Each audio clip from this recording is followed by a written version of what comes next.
हरे कृष्णा। नमस्ते तु हलग्राम, नमस्ते मुसलायुध, नमस्ते रघुतेकांत, नमस्ते भक्तवत्सल, नमस्ते बलिनांग श्रेष्ठ, नमस्ते धरणीधर, प्रलम्बारे नमस्ते तु त्रायिमां कृष्ण पूर्वज। তো ভগবান বলদেব তিনি হচ্ছেন ভগবান কৃষ্ণের প্রথম অবতার। তার শরীর থেকে কৃষ্ণ হচ্ছেন সমস্ত অবতারের অবতারী, আর লর্ড বলরাম হচ্ছেন তার প্রথম প্রকাশ। এবং বলদেব তিনি ভগবান কৃষ্ণের সমস্ত লীলা কার্যে তিনি সহায়তা করে থাকেন। আধ্যাত্মিক জগতে তিনি হচ্ছেন প্রধান বিস্তার যে হয়েছে আধ্যাত্মিক জগৎ, তিনি তার হচ্ছেন প্রধান উৎস হচ্ছে বলরাম।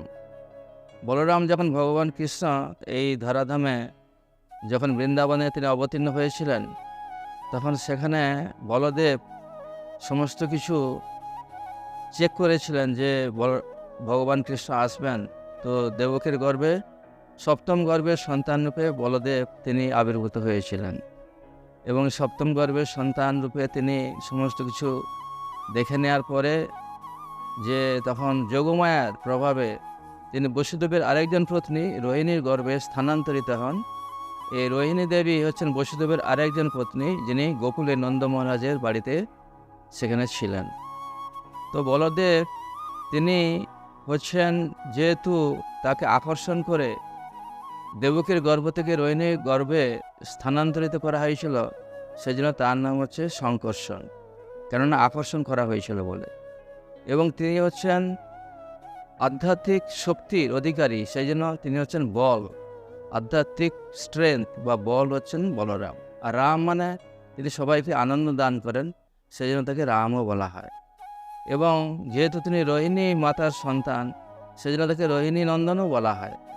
আবার যেহেতু কৃষ্ণের বড় ভাই, সেজন্য তাকে বলা হয় দাউজি। বৃন্দাবনে দাউজি নামে বলরাম খুবই বিখ্যাত রয়েছেন। তো বলরাম তিনি কৃষ্ণের সমস্ত লীলাকার্যে সহায়তা করে থাকেন, এবং বলরাম হচ্ছেন আদিগুরু। তিনি হচ্ছেন সমস্ত আধ্যাত্মিক যে সমস্ত গুরু রয়েছেন তাদের হচ্ছে অন্যতম হচ্ছেন বলরাম। এবং তিনি শেষ নাগ রূপে, অনন্ত শেষ রূপে তিনিও কৃষ্ণের সমস্ত লীলা কার্যে তিনি সহায়তা করছেন। কৃষ্ণের সৃষ্টিকার্যে, কৃষ্ণের সমস্ত যে সমস্ত লীলা কার্য করছেন, সেখানে বলরাম সহায়তা করছেন।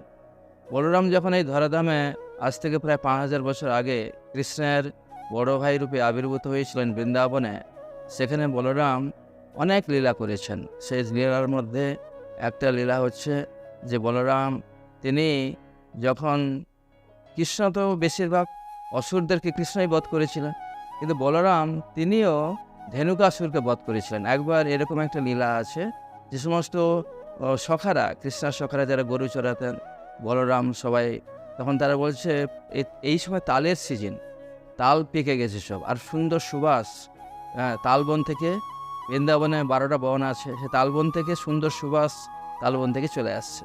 তো সবাই বলছে, বলরাম আমার সবাই তাল খেতে খুব ইচ্ছা হচ্ছে, চলো আমরা তাল খাই, কিন্তু আমরা ভয়ে যেতে পারছি না, কেন এখানে ধেনুকাসুর আছে। বলরাম হচ্ছে কোনো চিন্তা নেই, চলো। বলরাম সেখানে চলে গেলেন, গিয়ে সেখানে সমস্ত তাল গাছকে একটু ঝাঁকুনি দিতে লাগলেন, আর সব পাকা পাকা তাল পড়তে লাগলো, আর গোপসখারা সমস্ত তাল খেতে লাগলেন। কিন্তু ধেনুকাসুর তখন তিনি যে তার যে রাজত্বে কে প্রবেশ করেছেন, তখন তিনি চলে এসেছেন। আর যেমনি চলে এসেছেন, বলরাম তার 2 পা ধরে ঘুরিয়ে ঘুরিয়ে তাল গাছের উপরে ছুঁড়ে ফেলে দিয়েছে। আর যত তার সমস্ত সাঙ্গপাঙ্গ ছিল সবাই এসেছেন, বলরাম এক এক করে সবাইকে তাল গাছের উপরে ছুঁড়ে দিয়ে সবাইকে হত্যা করেছেন। এইভাবে বলরাম তার যে অচিন্ত শক্তি প্রকাশ দ্বারা তিনি ধেনুকাসুরকে বধ করলেন, এবং তার গোপসখাদেরকে প্রভূত আনন্দ দান করলেন এই তালের সিজনে, তাদের মধ্যে সুপক্ষ তালের সুমিষ্ট যে স্বাদ গ্রহণ করানোর মাধ্যমে। তো এইভাবে বলরাম আরও অসুরকে, প্রলম্বাসুর বলে একজন অসুর ছিল, কংস তাকে পাঠিয়েছেন। তো প্রলম্বাসুর কী করেছেন, তিনি এই গোপসখার বেশ ধরে এসে কৃষ্ণের খেলা সেখানে পার্টিসিপেট করেছেন, অংশগ্রহণ করেছেন। আর যখন কৃষ্ণ যে এতে অংশগ্রহণ করেছেন খেলার মধ্যে, যে পার্টি হেরে যাবে তাকে কাঁধে করে বয়ে নিয়ে যেতে হবে। তো আমাদের বলরামের কৃষ্ণের পার্টি হেরে গেছে, আর এ ছিল কৃষ্ণের পার্টিতে ছিল প্রলম্ব আসর গোপসখা রূপে। তখন বলরামকে কাঁধে করে নিয়ে যাচ্ছে দূরে, যে বলরামকে দূরে নিয়ে গিয়ে তাকে বলরামকে শেষ করে দেবে। কিন্তু বলরাম যখন বুঝতে পেরেছেন একটা অসুর আছে, তখন তার শরীরের ওজনটাকে বৃদ্ধি করেছেন। ওজনটাকে বৃদ্ধি করে এমনভাবে বৃদ্ধি করেছেন সে আর ক্যারি করতে পারছেন না বলরামকে। আর তারপরে তার মাথাতে ঘুষি মেরে সে প্রলম্বাসুরকে বধ করেছেন। তো বলরামের আরও লীলা আছে। বলরাম যখন শাম্ব হচ্ছে জাম্ববতী, যে কৃষ্ণ এবং জাম্ববতীর ছেলে হচ্ছে শাম্ব, এবং তিনি দুর্যোধনের যে মেয়ে লক্ষণাকে তিনি কিডন্যাপ করেছিলেন। কিডন্যাপ করে যখন করেছিলেন তখন সবাই মিলে, যে কৌরব পক্ষ সবাই মিলে এই শাম্বর সঙ্গে যুদ্ধ করে, এবং শাম্ব যদিও বীরত্ব দেখিয়েছিলেন কিন্তু কৌরব সেনা অনেক বড় ছিল, শাম্বকে বধ করে জেলের মধ্যে ঢেলে দিয়েছে। তো এখন যখন খবর এসেছে যাদব বংশে, যদু বংশে, যে কারাগারের মধ্যে নিক্ষেপ করা হয়েছে কাকে, যে শাম্বকে, কৃষ্ণের ছেলেকে, তখন সবাই যদু বংশের সবাই কৌরবদের বিপক্ষে যুদ্ধ করার জন্য রেডি হয়ে গেছেন। বলরাম বলছে ঠিক আছে, আমি ব্যাপারটাকে ঠিকঠাক করে দেবো, মিউচুয়াল করে দেবো, কোনো অসুবিধা নেই। তখন বলরাম এসে তখন বললেন যে ঠিক আছে, তুমি লক্ষণাকে শাম্বর সঙ্গে বিয়ে দিয়ে আমার কাছে পাঠিয়ে দাও, আমরা তাকে বধূ হিসাবে নিয়ে যাব। কিন্তু তখন দুর্যোধন তাকে অপমান করেছেন যে যদু বংশে আমার মেয়ে যাবে, তোমরা তো গোয়ালার বংশ, তোমরা দুধ খেয়ে বড় হয়েছ, আর আমাদের সঙ্গে তোমার একই মর্যাদা ভুক্ত নয় তোমরা।